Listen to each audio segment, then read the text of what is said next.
Morning, Iklka. Good to see you again. How are you? Doing good. How about you? Yeah, looking forward to discussions today. Likewise. Yes, and now we are live on Facebook, so ready to start when Jane is on board. I think we are missing Jane here, right? And Bo, you're muted.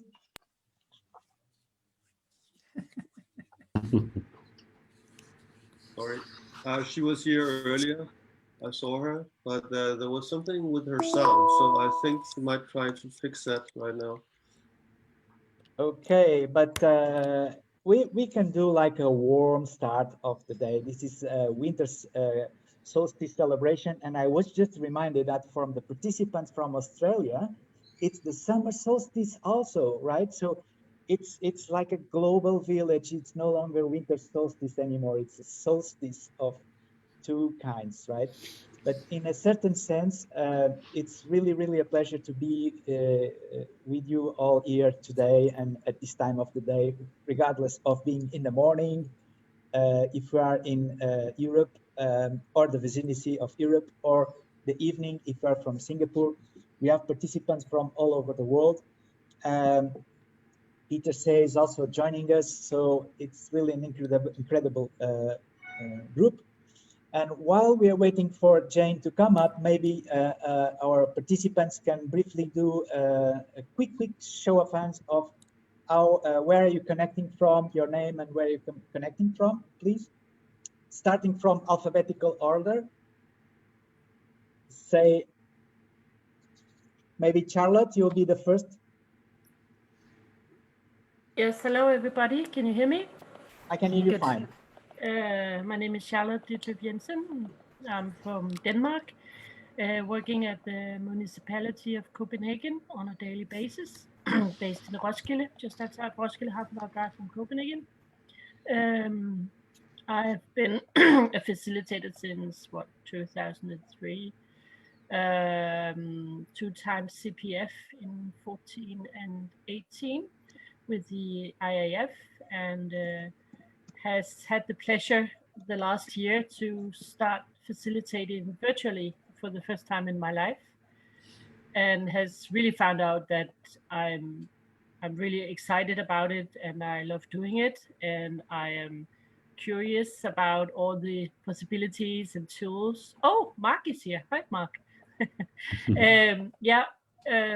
That's it. Fantastic. Thank you so much for your kind introduction. Next in line, I think will be, I mean, excluding the guest speakers, right? So the participants. Ivalu, maybe? Yes, so I'm originally from Bulgaria, living in Luxembourg for a number of years. I'm working as an agile coach and doing also facilitation. Obviously, it's part of the job. And yeah, and I also enjoy the online facilitation very much, actually. I'm not sure if even I want to go back to this original way of doing things, or maybe I would prefer to be a mix between both of them, and that's it pretty much. Thank you so much. Next in line, I think, will be John Varney.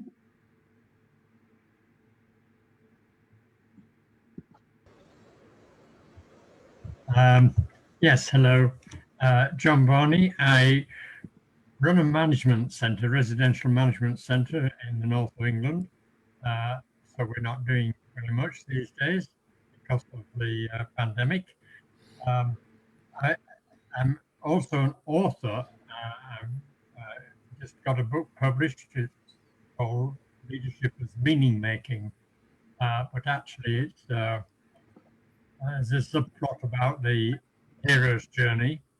But it's really, I'm talking in the book about what I've learned by from facilitating groups for 30 years. There's a book log shortly. You're all welcome to come to it. I'll put a note in the chat. So yes, I facilitate groups but so I've done a little bit of online facilitation, and I think it's fantastic. I think it's great for the future. It won't totally replace face-to-face, of course, but it does give us a lot of different capabilities, particularly as we're experiencing right now, just talking to people all around the world, all in different time zones, different climates. What the hell, it doesn't matter anymore because we can actually be together, but we need to use that to good advantage to bring to deal with the issues that the world has, not just to facilitate people trying to get back to normal. Let's not go back there. Let's go somewhere better, and we're the people who are going to help make that possible. That's Fantastic, John. Thank you so much. Now I think Jane is on board. Now we have the full set of guest keynote speakers with us. So perhaps now just to finalize the round of introductions so that our guest speakers and workshop hosts know who is in the room, I will kindly ask you to briefly say where you are, what you do, where you came from, very brief, so can we start the workshop without losing too much time on the introductions. Is that okay? So after John, I think will be by alphabetical order, and apologize if I miss, I think Lynn, quickly, Lynn Wang. Hello, I'm Lynn. I'm from Singapore. I'm a facilitator and a coach and an OD practitioner. Happy to be here. Thank you, Lynn. Can I just check you can hear me? Because I had an issue with my sound 10 minutes ago. So that. Oh, Jen, yes. Okay, thank you. Sorry, apologies for being late. Glad to be here. I'm just finalizing a round of introduction and then I'll give you the floor. Don't worry. So, Lynn, I think after that will be Mark. I am Mark Pixley. I'm based in Shenzhen, China. I'm a consultant and have a facilitation company based here, working primarily in China and Asia. Welcome, welcome again, Mark. Martin? Good morning all, my name is Martin Duffy. I do management consulting work and I'm based in just outside Dublin, Ireland. Fantastic, thank you, Martin. Miguel? Good morning, hello, good evening everyone. I'm Miguel Cañas, based in Barcelona. I'm consultant helping companies to offer better services to partners and end users. Fantastic. Thank you so much, Miguel. And I think Rain, if I'm not missing anyone, and then Trevor. And oh, sorry, I think Peter. Peter, say. Hi, everybody. I'm Peter. Yeah, I just joined. I was struggling with the Kiko a bit. And I'm from Singapore. I'm an OD consultant and also a professional facilitator, partner. I think, Peter, we missed you a little bit on the conversation. Regin, and then Trevor, I think. I'm from Turkey, leading AF Turkey chapter, and I'm a facilitator. Thank you, and welcome from Turkey, Regin. Trevor. Hi, everyone. Good to see you. Yeah, Trevor from Uruguay. It's 6:30 in the morning here, so I have my coffee at the ready. Okay, no, I'm not sure if I'm missing something. Karen, did you introduce yourself? Very quickly, so I'm the Aussie living in Scotland, Aussie for Australian, living in the northeast of Scotland. I have been in the training industry in some way or another for 20-something, 5-something years. Anyway, the wisdom comes with that.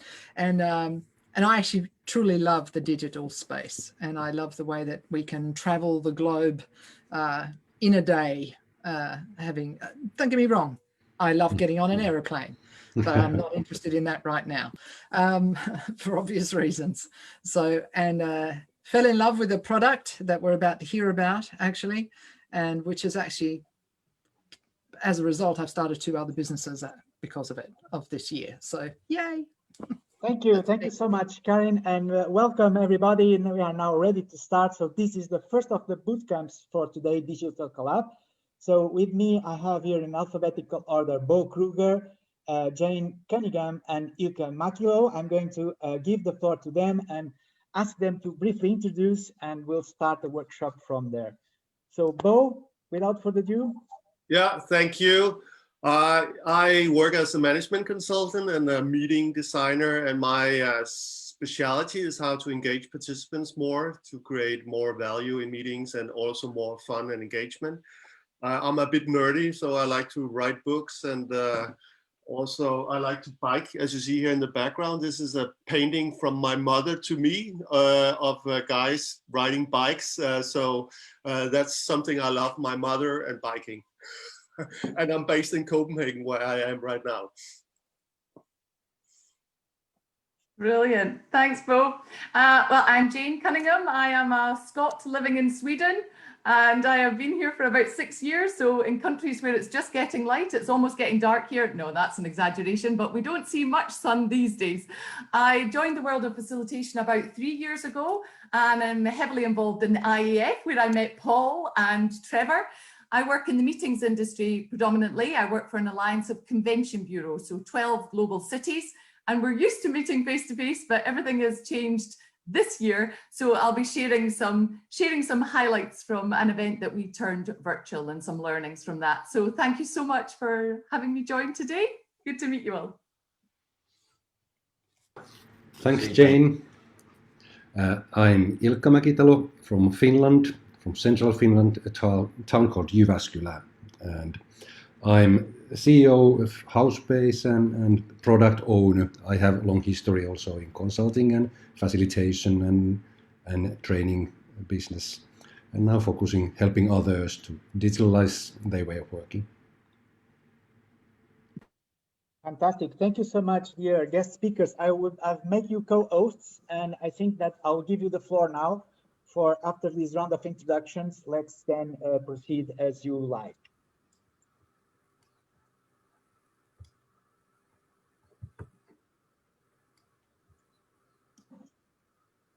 Bo, you are muted. You want me to start, Paul? Absolutely. I think you're in the program now. Yeah. I wasn't 100% sure. Okay, so you see my slides now, right? Okay, so one thing I'm really nerdy about is psychology and human behavior. So I would like to introduce to you the concept of psychological safety, which I believe is super important in any meeting, and also is challenging to actually achieve in virtual meetings. And I think that's something we should all be curious about. How can we do that? So I will give my guests suggestions for how you can do that. But first, I'd like to tell you a story. I don't know if you heard about this, but back in 2012, Google decided to do a research on the best performing teams in the organization. So they were having multicultural teams all over the world. And something they're really, really good at in Google is to collect data. So they were looking at data about all the teams they had and see if they could connect special data with how they were performing. And what they found out was that there was really no connection between things that we usually believe is important in order to create great teams, like gender, like age, like cultural background, like educational background. There was really no pattern. So and what they found out instead was that all the best performing teams, they had one trait, which was that they were experiencing psychological safety, meaning that they felt safe when they were together. So it was much more about how they were behaving together than who they were. And I think that's super interesting, because I think it's also how we should approach meetings.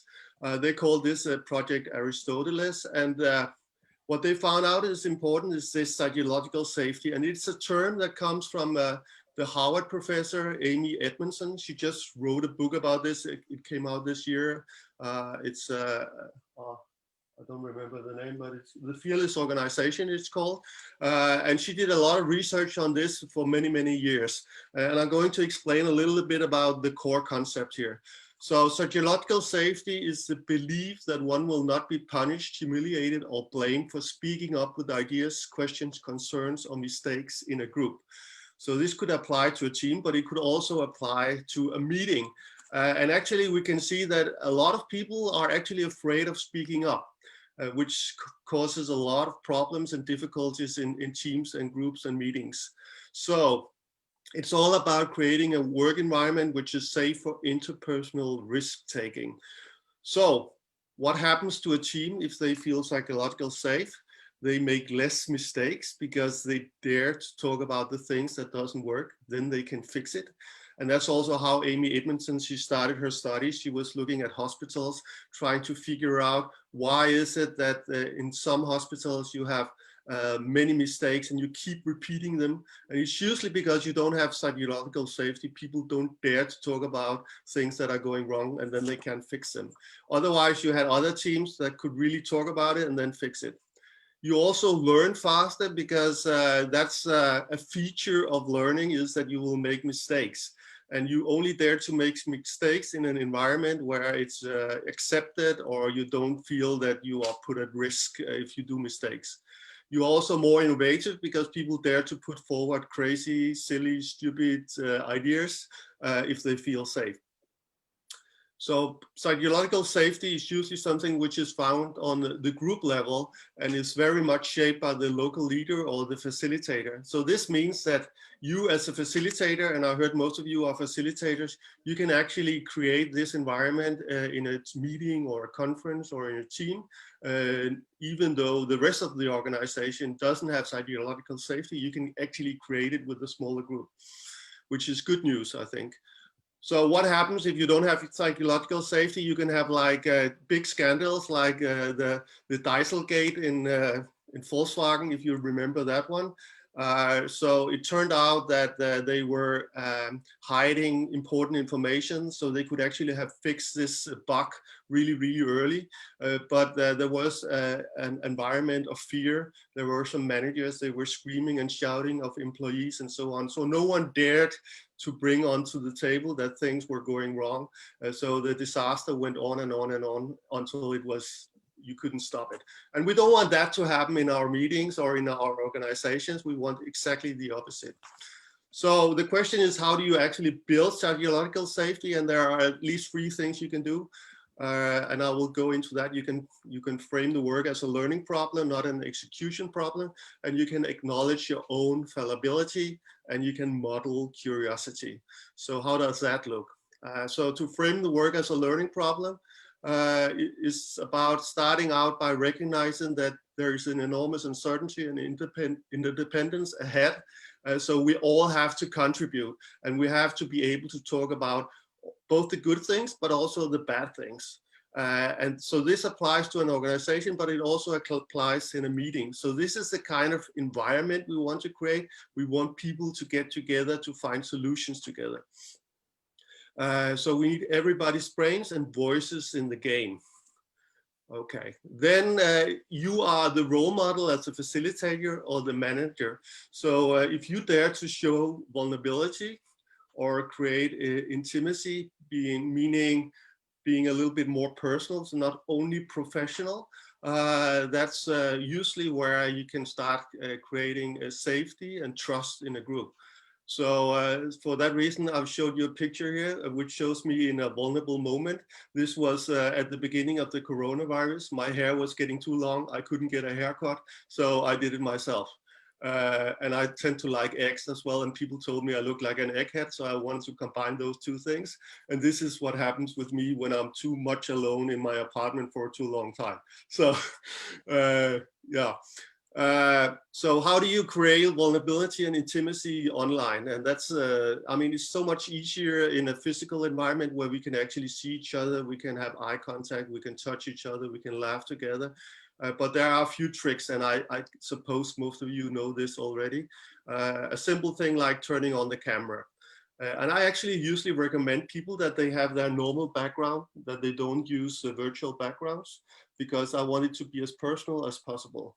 I mean, there might be reasons why you don't want to turn on your camera and see the real background. I had a client the other day, and she told me she was doing online training with a lot of people.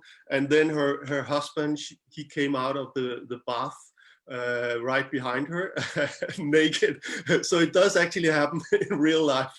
I mean, and that's maybe not the kind of vulnerability and intimacy you want.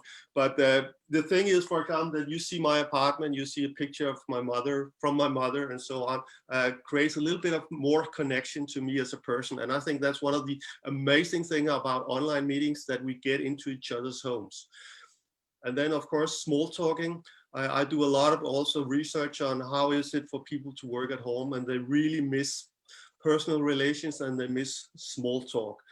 So if you can in any way put in small talk before, after, during the meeting, then it's good. And then, of course, giving something of yourself. A lot of people say that online meetings are much more efficient, but if efficient means that we cut away all the soft stuff, all the things that builds trust and relations, then we're going to have troubles in the long run. Okay, and then finally we can model curiosity. So it's not about finding yes and no answers to complicated questions. It's about being curious and explore together.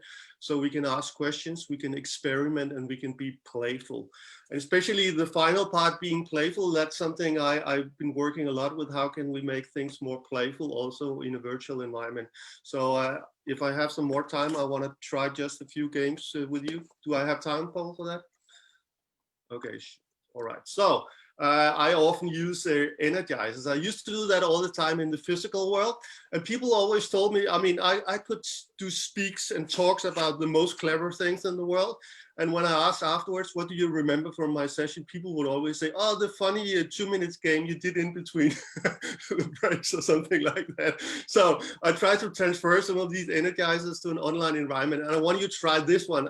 This is one of my favorites. It's called the mole. So what you have to do is we have to turn on the gallery view. Can you do that? If so, and turn on your camera. So the more of the other participants you see, the better it is. Can you do that? Gallery view. I can see pretty much all of you right now. Okay, so the game goes like this. I will need you, Karin, as a volunteer, and then also Miguel. Okay, so if you can turn on your sound, Miguel, can you do that? Yeah, I'm here. Okay, so Karin and Miguel, you're going to compete each other.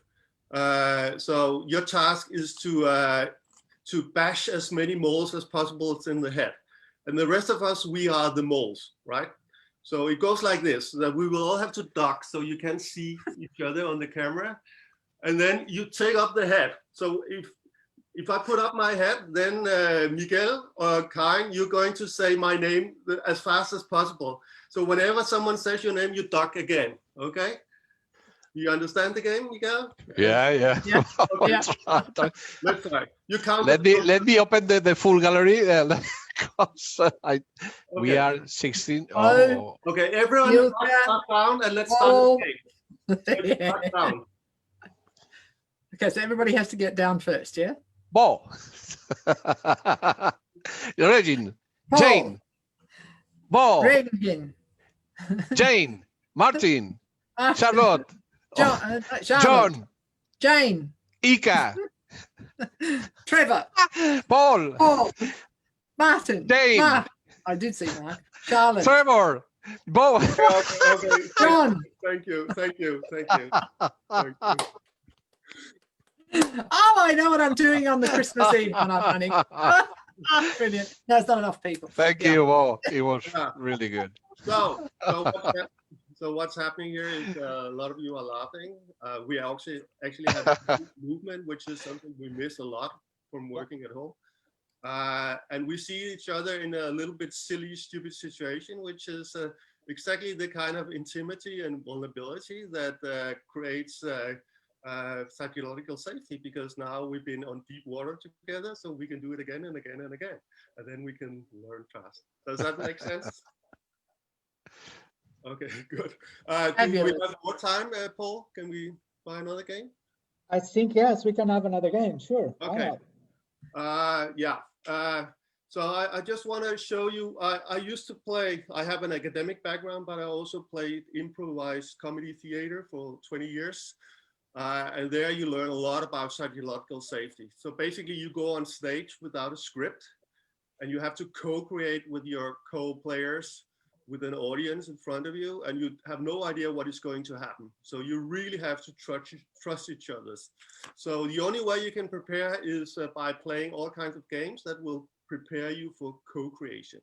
And I'm going to do one of those games with one of you just to see how it works. So for example, you could do this in smaller groups, in breakouts or something else, but let's just try it just to see how it works. So let me see.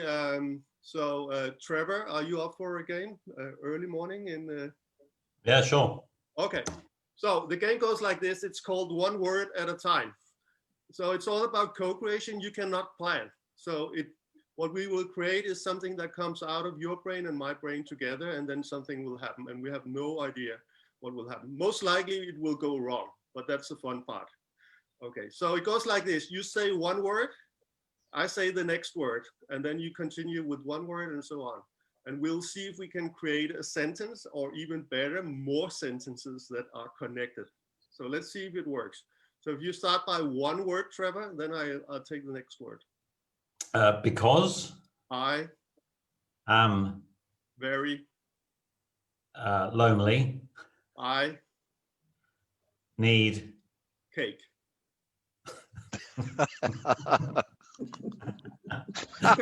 We can continue. Sorry. Move on. Yeah. Particularly when I dance with my horse. Your what? Horse. Horse. Okay. Thank you. Yes. So this is the nature of co-creation. I mean, you really you listen to what other people bring, and then you add something. That's how co-creation works. You can only do that if you dare to make mistakes. So it's all about psychological safety.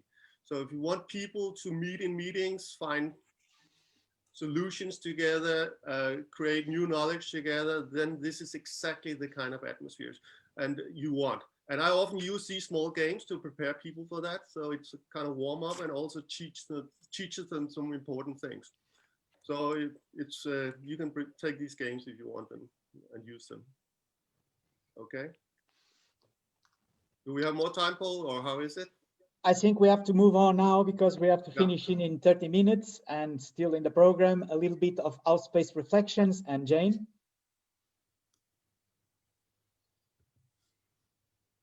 Hello, over to me.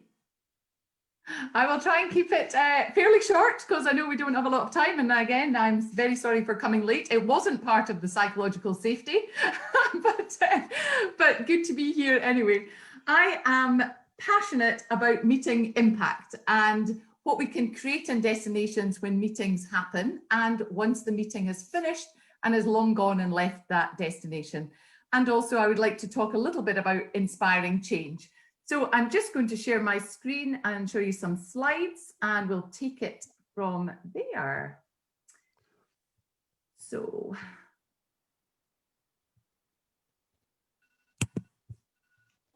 okay, perfect. So I just want to kick off with this quote here. Your future hasn't been written yet. No one's has. Your future is whatever you make it, so make it a good one. Now, as I mentioned, I work for Best Cities, an alliance of Convention Bureau, and from one day to the next, the meetings industry was pretty much made illegal, like a number of other things that we would normally be doing in our work lives and personal lives. And Best Cities had to change our global forum from being a face-to-face event to being something virtual, like many people have had to do. And we had a wonderful speaker who was from WIT, which is Web in Travel. And it's basically a community of people who are interested in travel, but the digital component behind that. And she organized this wonderful meeting where she said, we have to go back to the future to really re-look at what we do and what the future of travel looks like. Now, when we talk about engagement, that is what's absolutely critical when everybody is attending events and meetings through a screen. So she came up with this event where she asked everybody, what do you name a word that you associate with travel in 2025? And of course, everybody came up with different words. Some came up with similar words, whether it be sustainability or different or whatever it may be. And then they got an artist to create this amazing picture that they then auctioned, and they managed to raise $50,000 for a charity. So you can see by doing something that gets everybody involved and really speaks to their purpose and their passion, you're able to create something quite wonderful. So all about engagement and attention. And that's really what we need to focus on when we're talking about doing conferences that make an impact. So Best Cities Global Forum, we should have been in the beautiful city of Madrid, where we would have been experiencing the culture, tasting wonderful food and wine, and really connecting with the 12 cities that's part of the Alliance and the 30 International Association executives that would have been joining us. So over the year, we've been attending different events. You find out more and more what works, what engages me, what maybe engages someone else, having lots of conversations with people to understand what are they looking for, what is their current need in this climate. So we created a 3-day event with 3 topics for only 2 hours each day, because that is what we found out people were actually looking for. It was shorter sessions, giving them the opportunity at different time zones so that they would be able to attend. So day 1, the focus was all about transform. And we had Renata Lurt share some of her learnings and her experience around looking at need versus solutions. So we found that by being able to share content in quite a short space of time, it was around about 20 minutes, and then having the opportunity for people to go into different groups. We did small breakout rooms where people could really share their experiences or dig a little bit deeper into the whole idea of organizations transforming their business model. On day 2, we then went across and we're focusing on engage.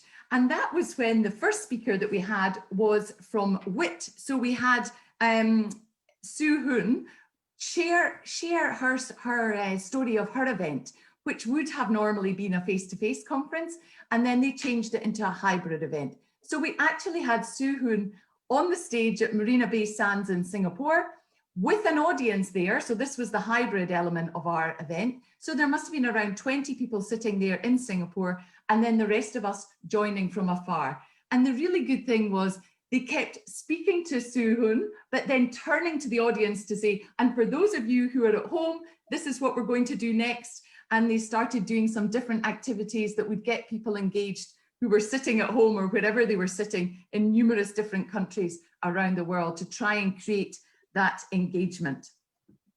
We then had the wonderful speaker, mentalist and mind reader, David Mead. I don't know if you've ever come across him, but I would certainly suggest that you look him up because he has quite an amazing way to engage people. And he shared some of the research that he has found. He found out, he shared a bit about the forgetting curve. And this is frightening to think that after 1 day from a session, and Bo mentioned that a little bit, you could be speaking at something and then they remember that 2-minute area that really speaks to them, whether it be a game or whether it be maybe 3-point learnings, there's something that they will take away. But after a day, 40% of it will be lost. And after 3 days, 80%. So we really need to be looking at what content we're delivering and how are we going to make sure that people are getting learnings from that. He shared that we should be doing more human to human interaction. So less polls that are human to form rather than human to human. So more putting your hands up, putting thumbs up, voting in that kind of way rather than having lots of polls. He also talked about the cognitive texture and also that if we are supposed to retain this information, that the information that we should be receiving should be in far shorter blocks, maybe even as short as 7-minute presentations if we want to make sure that people retain that information, and also by repeating it. But it's very interesting to understand what people take away from that. So when it comes to the cognitive texture, we're all different. We all learn in different ways. Some people may want more visual, a lot of people might want hands-on to really learn. So it's trying to understand your audience. And I saw that a question popped up there that said, you know, what if some people don't want to have their camera on? And also we can understand that as well. I've spoken to lots of people who want to join sessions and they want to be there for the content and listen to it, but they maybe don't want to engage and they don't want to be in the breakout rooms. So we can, of course, encourage, because we want to have everybody participate as much as possible, but depending on what you've communicated and what the outcomes are supposed to be and what's expected of them, we absolutely need clarity in understanding why they should be doing this and why we've asked them. We've also found out from our global forum that a lot of people did not read as much information as we hoped they would read in advance. So by being very clear at the start as to what's expected of them is absolutely critical.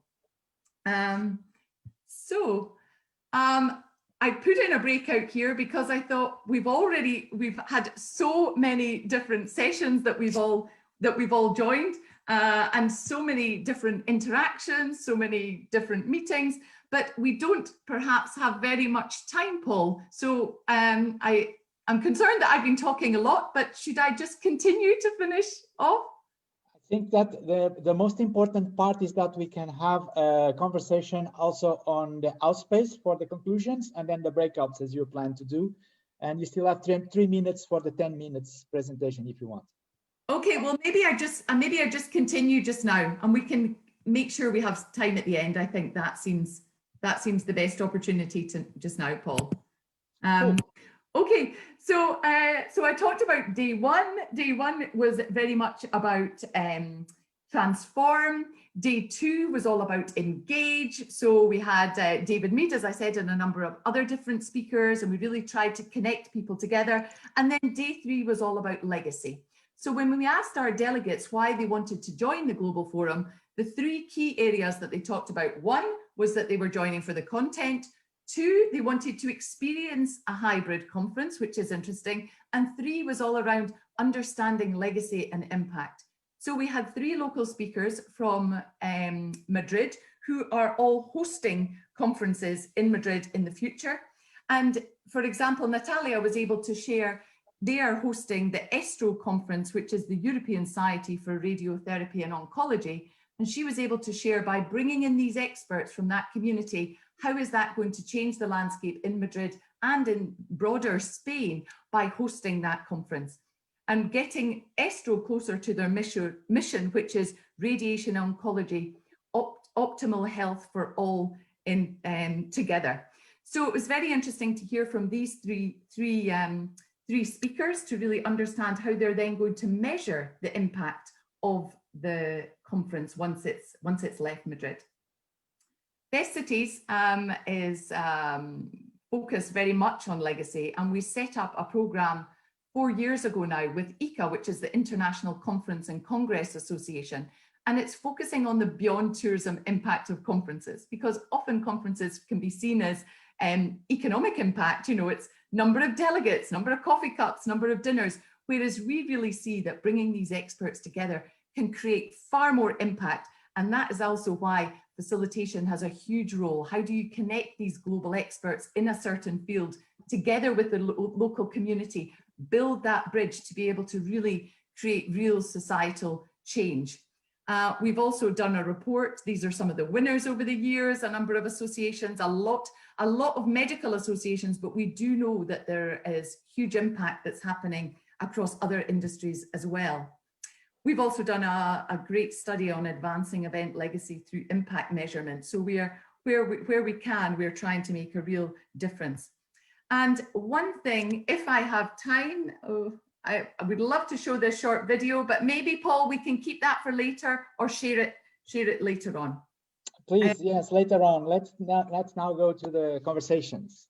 Exactly. And the last thing I wanted to talk about when it came to engagement was just something that we did on Wonder, which was, and maybe Howspace has this opportunity as well, but it was being able to connect people to go into different areas. So because we weren't in Madrid, we created the main square in Madrid and 4 different areas that people could go to. We had a short video about that area, whether it was welcoming you to a tapas bar and hearing about a cocktail, and then people could move their icon to join different groups. So actually we got a lot of really good feedback, because the people that do want to network and they do want to bump into their other association colleagues can do that. So that worked out quite well for us. But that leaves me to say, whatever the future is, let's make it a good one. And thank you. I'm sorry to rattle through that. Thank you so much, Jane. So why not you lead us on the example and take us to the breakouts that you, as you are a co-host, maybe you would like to create some breakouts here for the conversations. Let me know how should I organize this space now? Yes, perfect. Well, if we have time, we could just go into breakouts just for the quick opportunity for people to share their thoughts on what they've experienced that's been really good when it comes to engagement. And then what would be really nice if we could put it up into Howspace, because we've got the share and gain area there. Absolutely. So let's do that. Ilka, maybe you'd like to drive us a little bit on the Howspace for the sharing. And in the meantime, I'll assign the breakouts. Oh, I think you're on. Yeah, sorry. So I just shared in the chat the link to Howspace, and I think everyone is already in there. If you are not, you can get access in there by going to the root address, so ending howspace.com, and then you can register by giving your email address, and you get a link in there. So should we start already working, or what do you think, Paul? How many participants per group, Jane? Let's go for 4, and let's just do 5 minutes, quick share, and then people can put what their learnings or any top tips into the share and gain area in Howspace. Fantastic. So I'm creating now the groups. Please join them, and we'll meet in 5 minutes time. And just quickly, Paul. So the question there is, what have you learned about virtual meetings? And write your notes as a group or as individuals, as you like. So there's something that we can work on once we are back. Fantastic. So please write your notes. Thank you. See you soon. See you in 5 minutes.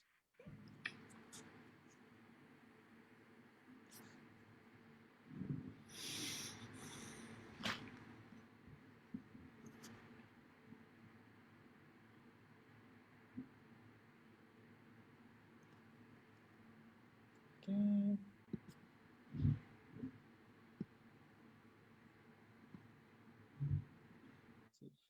Oops.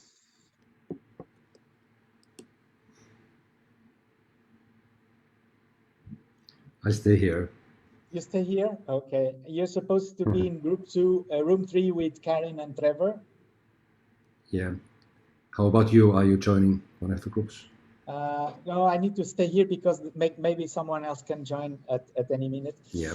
But let's now share the screen with Howspace, right? I think it's the best. Or should we not share the screen with Howspace? I think it's all right to share. So I can share it from here. Okay, you can share from there. Okay, thanks. I'm just counting now 4 minutes. Yep. It will be not that much time, but. I'll put the timer in here. So we have good. About 4 minutes left. Fantastic. And I'll put a note on them on the workshop as on the chat that they can join the Howspace for share and gain. Yeah.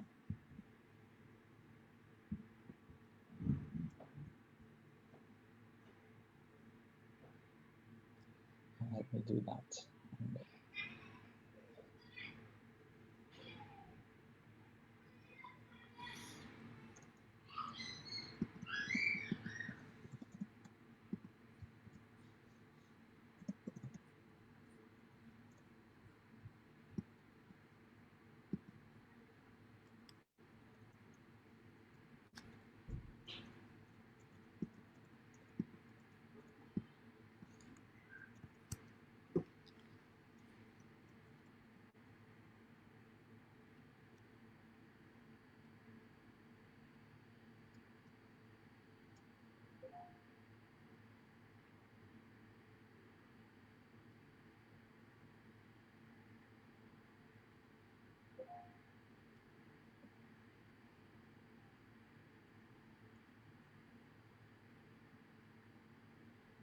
And for the participants who are seeing us live on Facebook, if you would like to join, please use the URL digitalfacilitation.eu and you will find there the access to the Zoom room if you'd like to join us for the rest of the conversations. Otherwise, please stay with us as we'll be back in 2.5 minutes with some conclusions from the breakouts that are taking place right now. And Ilke, feel free to add something else about digital facilitation and Howspace for our Facebook viewers. Yeah, actually, I could do some preparations here now. So the participants are discussing together still for 2 minutes, and I'm here as an administrator. So in order to simplify what they see, I will do some cleaning. So I will take pages that are not necessary at the moment and simplify this workspace. So there's just one page, timer, and a question to answer, so that people cannot like lose the focus at the moment. And when we are back from breakout and we see the answers in here, then we can add some more features, new questions, and so on. Fantastic. It's really a flexible tool for this kind of knowledge sharing exercises that we can do in these breakouts. But I'm sure that there's also other uses for Howspace besides workshops. Yeah, so Howspace is a digital facilitation platform, and there's actually 5 different application areas where our customers are using it. So the first one is organizational change, so you can easily get like even thousands or tens of thousands or hundreds of thousands of participants into one workspace where they can share their stories, and the stories can be analyzed with AI to make impact. There's learning programs that can be done, events and workshops. You can host communities and networks, or you can digitalize your professional services and like duplicate and create like your virtual business on top of Howspace. And there's videos and example stories a lot in howspace.com, where you can find more information about those. Fantastic, fantastic. I'm going to give them 1 minute before I close the room, so they are not being disrupted in a moment. So they have 1 minute now to come back. Yeah. So I will update 1 minute also in here. That's cool. Sorry, there was a bit of a struggle to get in for some reason. It took a while for the email to come through. I had to do a refresh. Okay. For some reason. Yeah. I'm following our support channel at the moment, and there seems to be some challenges with the servers. Yeah, okay. Busy time of the year. I mean, the servers are exhausted from a year of working. Well, once I refreshed my screen and asked for the email again, it came. So. Okay, great.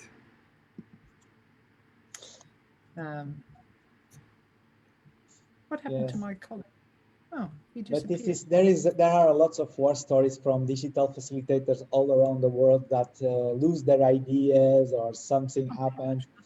It's sometimes it's challenging.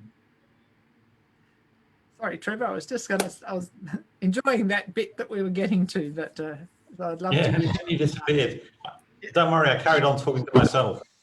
All of a sudden, I was chucked out. So yeah, it happens. That's fine. I didn't leave you intentionally. 5 minutes is too short. It is. I know that. Particularly for facilitators who like to talk. Yeah. That's actually true for everybody. Oftentimes that a meeting will pick up when you throw the people into a small group, and then when they come back, they'll be more focused and more involved in the meeting. It's true, actually. Good point. Exactly. And then we are all back to the element of psychological safety and what it does to us to connect and interact.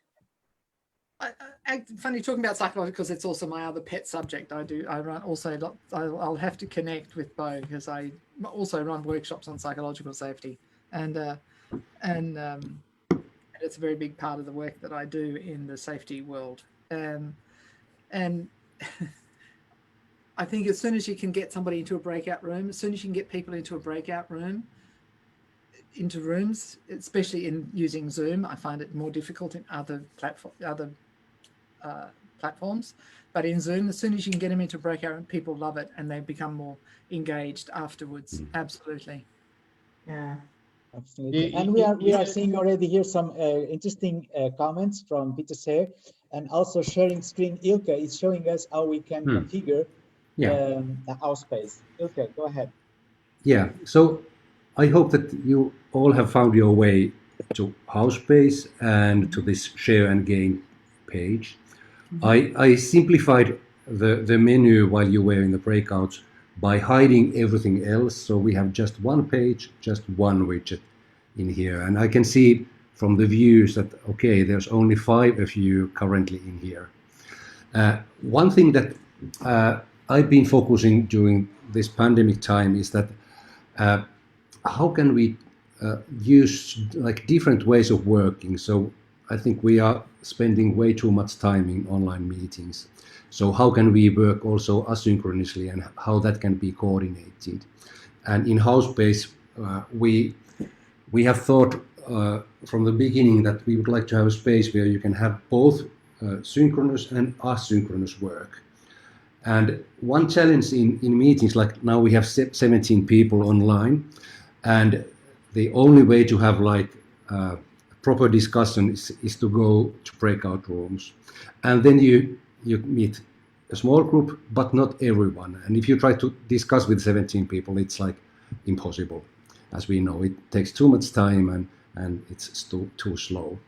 And one of my favorite methods is to be online together and be quiet and write all at the same time.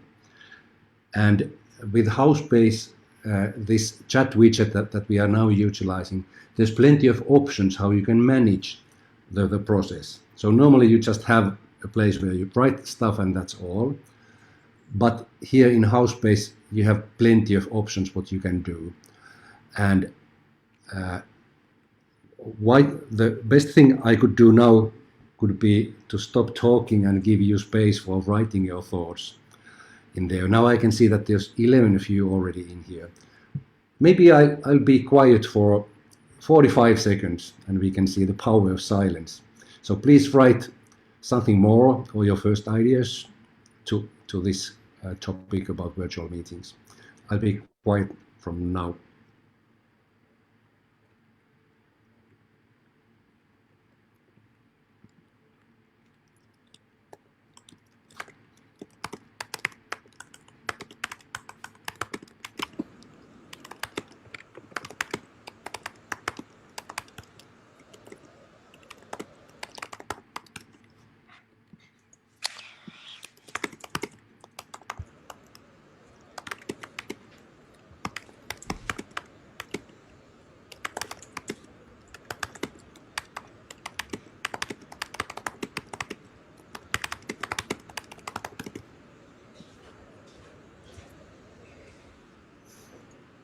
All right, that was 45 seconds, not a long time.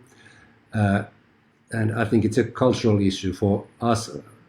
In Finland, it's easier to be quiet together than in some other cultures where it's unpolite not to speak on top of each other. So I'm just showing you some things that you can do as a facilitator with this one simple widget. So when I go to edit, I can decide that, okay, what the discussion looks like in the beginning. So it might be with the name or without the name. You probably saw that now your names and images disappeared. I can bring them back if I like. You can use likes, show likes, amount of likes. You can allow replies. And you can play with these. So in the beginning, it could be that, okay, let's collect ideas without any likes, without replies, without showing who has been hearing you, listening to you. And then after we got enough ideas, we could go for likes. And now you could go check out others' comments and do the likes. And when that is done, I can show the likes so we can see who has liked and how many likes there is. So that you can focus on one thing at a time.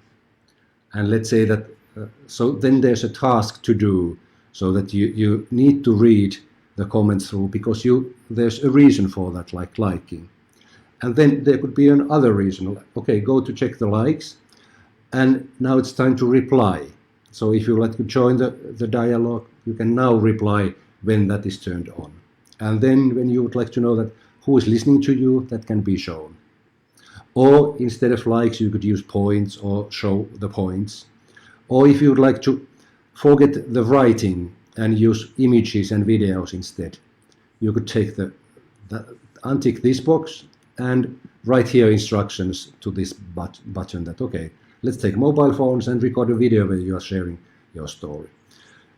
So different kind of phases for the same dialogue, and having like iterative approach to the dialogue, making sense for like listening to others. And then how the replies are, what features the participants can utilize. Like now you have possibilities to open word clouds and AI clusterings and AI sentiment analysis. You can decide who has the voice and who has possibilities to reply to the comments. And you can change all these on the fly based on the user profiles or whatever you like.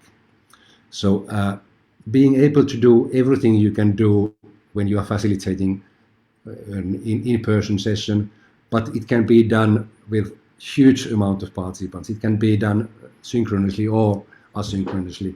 So you have all the variations that can be in place. And then one thing is that you can all follow up that what is happening in here. So what is new for me? You can jump to the right phases of the process and check out where there's something relevant for you.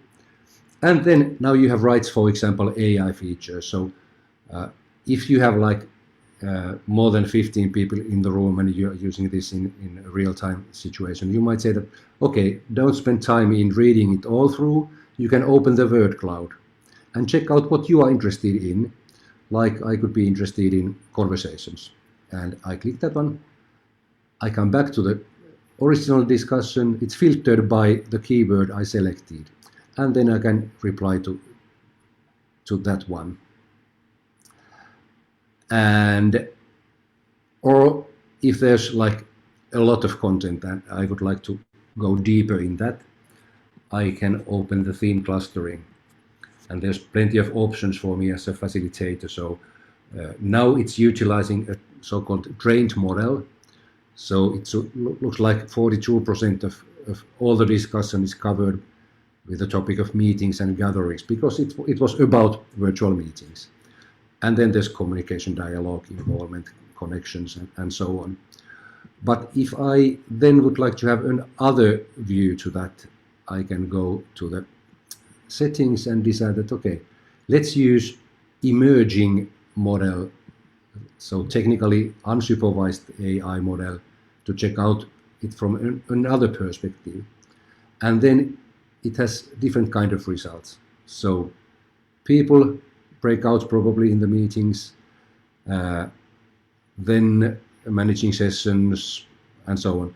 It depends always on the question that we are talking about, how well these features work, and that's why there's a lot of settings that you can utilize to make sense out of the dialogue that you are, where you are going in. So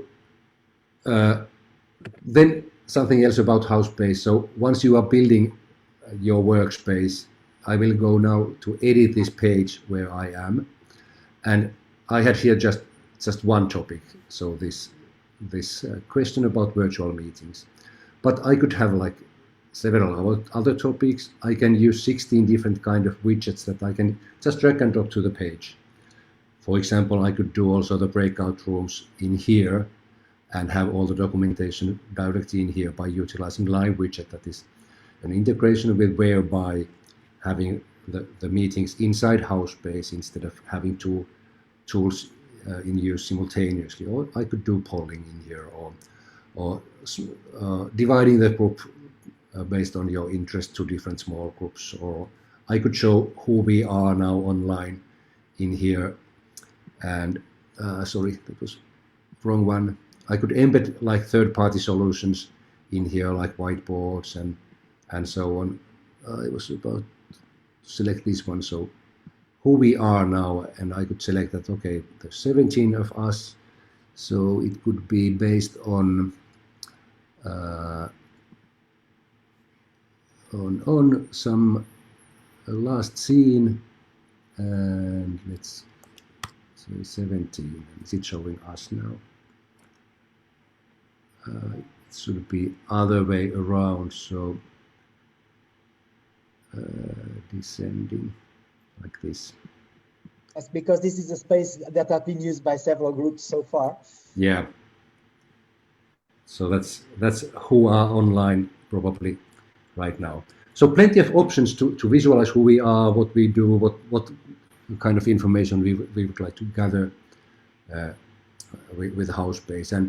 And one important thing, for example, for facilitators is that the problem I have had while running some thousands of workshops before Howspace time has been that people come to a workshop and they are unprepared, and I don't know where they are coming from. What do they really need, and how to like understand the context and how to adjust my thinking to serve the participants. And one medicine for that is that we could have something before the workshop, something that is helping the participants to orientate, something that is helping me to understand the needs of the participants, their skills, their competencies, what they already know, so that I'm not repeating something that is familiar for them and I know exactly what they need.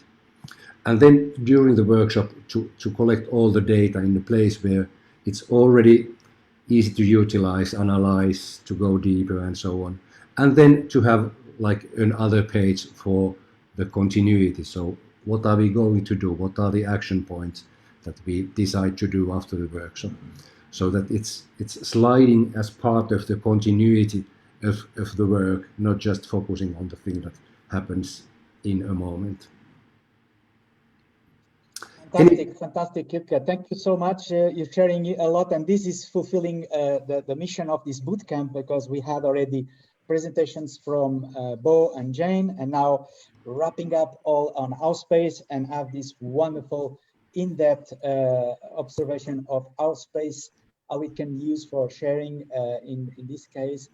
I'm wondering how the participants are feeling about this session. Thumbs up if you're happy, please, and let's see. Fantastic, good feedback. And I'm not sure, Peter, you are on the call, because we also use Howspace in Digital Collaboration Academy. It's a wonderful tool, not just for the meetings, but also for learning, for organizing learning processes. We also have here Karin Overy, she's an expert in Howspace, as well as Peter Sea. So if you'd like to interchange conversations, please go to the pub. We have here also in the Kiko chat environment a pub, so you can go there for experiencing the spatial technology and talk to each other. But we really have to close this workshop in 5 minutes. So Bo and Jane and Iklka, last observations from the session, and what is it that you would like to offer to the participants for follow-up? I think we should just keep experimenting. I mean, one of the things I love about the whole COVID-19 is that people have been so much willing to experiment and try out things together, because we're all into deep water. I wish we could keep that atmosphere, because I think it helps us learn really, really fast. Jane? Yeah, absolutely. Great to connect. As somebody mentioned earlier, we've got so many more global connections. So please reach out and if there's anything I can help with or share any information. But great to be connected. And thank you very much, Paul, for today. It's good. Thank you so much. And last but not least, Iklka, yeah, final words of conclusion. I added one more page visible in Howspace where there's a place for feedback and for your reflections. So I would be really curious to hear your voice in there.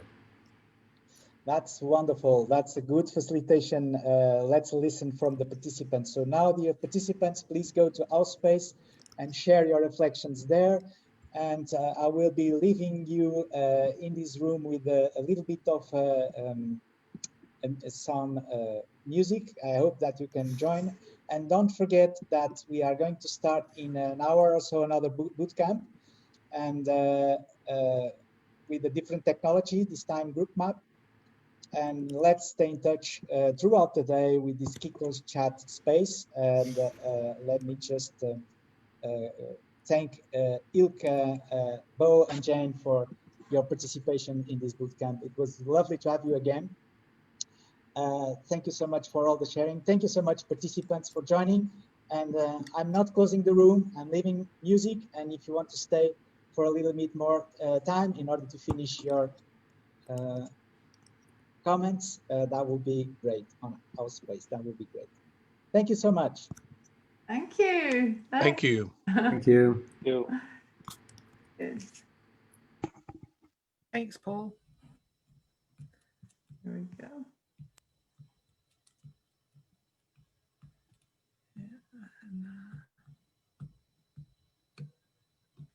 Okay.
you.